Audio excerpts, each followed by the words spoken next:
Hey everyone, so for those of you that have been living under the same rock that I've been living under, a few weeks ago Neural DSP released an update to the Archetype Tim Henson plugin, and they've made it freely available for pre-existing owners of the plugin. So I want to just do a bit of a first impressions video and a side-by-side comparison between the old plugin and the new plugin so that we can actually see exactly what's changed and what's been improved. So I've got both plugins open on my desktop here, and we're going to take a look and see. So on the left hand side is the original plugin as it was, and on the right hand side is the Archetype Tim Henson X. So off the bat you can see that there's a few improvements that have been made. Visually, the settings at the bottom look slightly different to how they've had it before. It looks like the amps are the same design. I think there's been a bit of an upgrade in the visual aspect. Certainly the graphics look a little bit sharper. They've added some beautiful little shadows in here and there, and given it a bit more of a modern, updated feel, certainly visually. But the amps look the same. I imagine that the tones are pretty much the same between the amps here. On top here we can see that there's some new features that they've added in here. We've still got the input, the gate, we've got a new transpose button, we've got a doubler. What's very nice, what I'm seeing here is a built-in metronome now, which is absolutely awesome. On the bottom left we've got our tuner still, which now has it's a slightly different interface. It looks a little bit more, they've done a bit of an update here, and now has a live tuner mode, which you can see on the bottom left here as I toggle it on and off, is basically switching the tuner on and off so that it's now got a live tuner mode on the bottom left hand side of the screen there, which is a brilliant idea as well. I think that's a great thing to have. These two buttons here look very interesting, and I just want to, that's a very, very clever addition and goes all the way down to an octave, which is amazing, and all the way up an octave as well.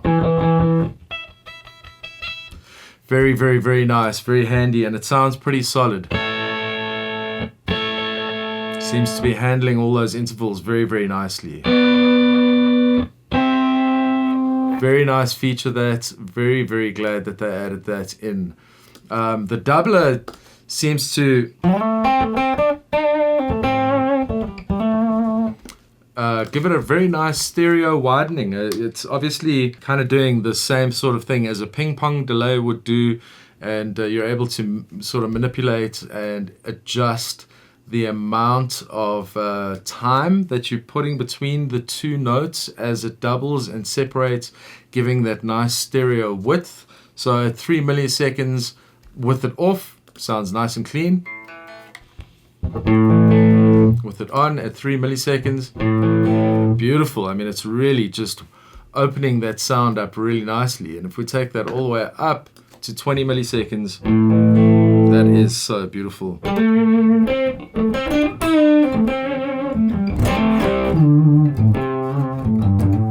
Lovely that, you know, having that stereo width right there without having to kind of step out of the app itself and go into your DAW to achieve the same sort of effect is brilliant. Very, very clever. So moving into the pedals, I imagine that there's not much that's actually happened here with as far as any sort of improvement on the tones or anything. There might be, but certainly visually they've sharpened these things up and made it look beautifully modern, nice and sleek, and they've added some reflections in, some shadows.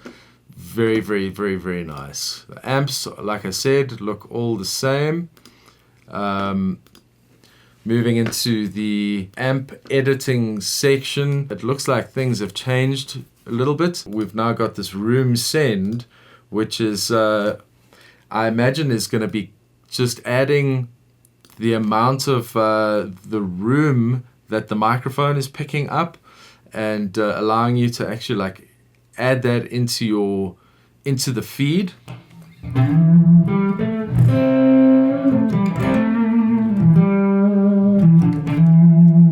So without those on,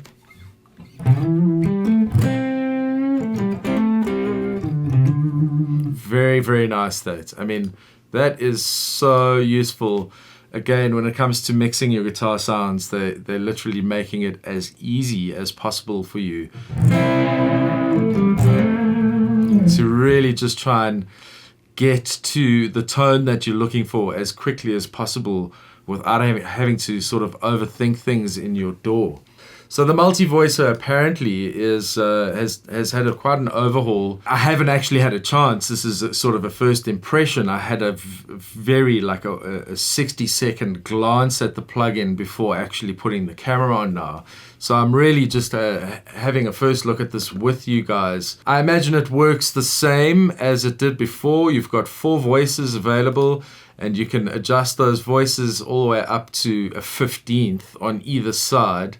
And change the key, change the scale, select the voicing, obviously quantize on and off. I imagine that there's a lot more stability when it comes to this Multivoicer, and not so much sort of gliding between the notes and the processing, sort of trying to correct things as it's going.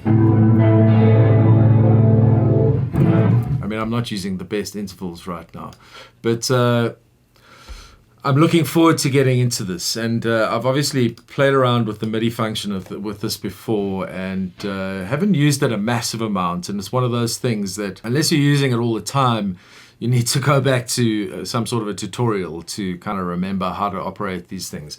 So I'm going to be spending a lot more time with that.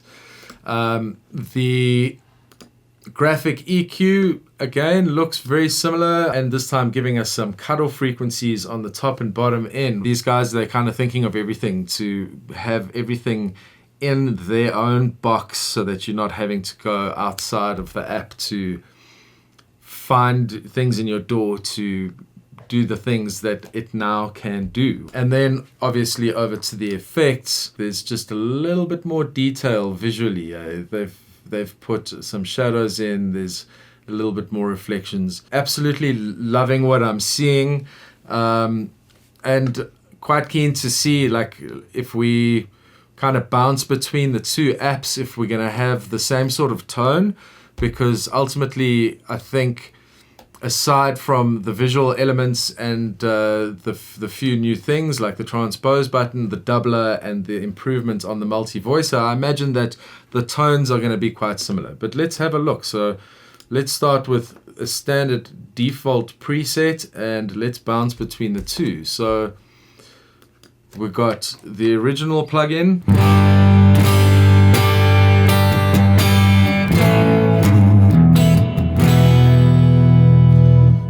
Cancel that one and actually check out the new plugin.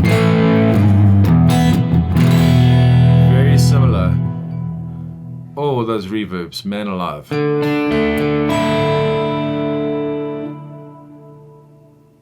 Those reverbs are so lush and warm and delicious. Let's have a look. Yeah, so the effects sound very similar. The amps sound identical. I imagine that the pedals themselves will have very similar.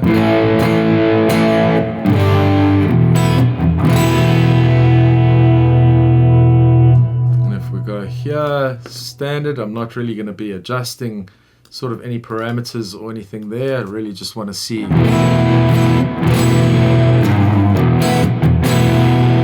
Sounds very similar. So overall, I think amps are going to be the same, effects are going to be the same, stomp boxes are going to be the same. They've added the transpose button, or the transpose knob there at least, the doubler, which I think is brilliant, some new features on the amp edit functionality, but having that room send, that ability to just add more room onto that. Get back to this one here. That is beautiful. Apologies for the clipping there. Just drop that back a bit. Wonderful.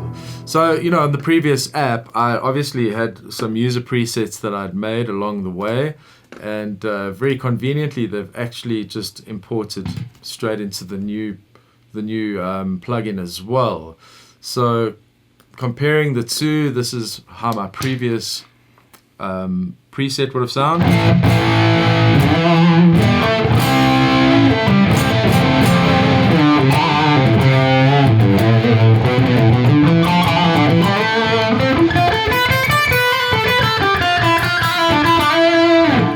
That's the old app, this is the new one. Very similar, yeah, identical really.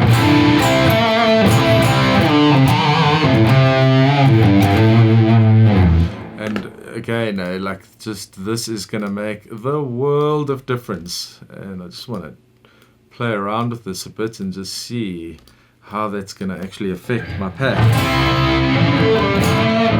Apologies for the clipping. Let's bring that back a bit.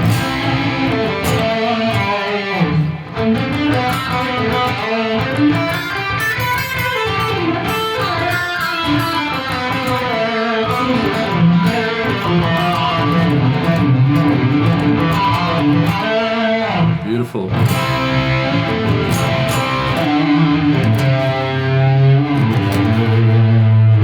Really stoked with that. I think that's it for now, guys. Thanks so much for watching. If you've gotten this far, I can't recommend this app enough. I think it's absolutely brilliant. I've used it so much in the past, and I just love the way that there's all this new facility for all these kinds of things like transposing, doubling, and adding room to the mix, and to be able to automate that within your DAW as well. I've used this the previous plugin live many times, and actually like built tracks and then automated the plugin to drop in and out on different tracks at different times, which is massively useful and really just eliminates a lot of thought on the gig as well. If it's kind of pre-thought out and you've MIDI mapped things, it puts you more in the moment on the gig as well, which is brilliant. And really looking forward to just like digging into this thing and getting a good grasp on these new features and spending a lot of time with that Multivoicer.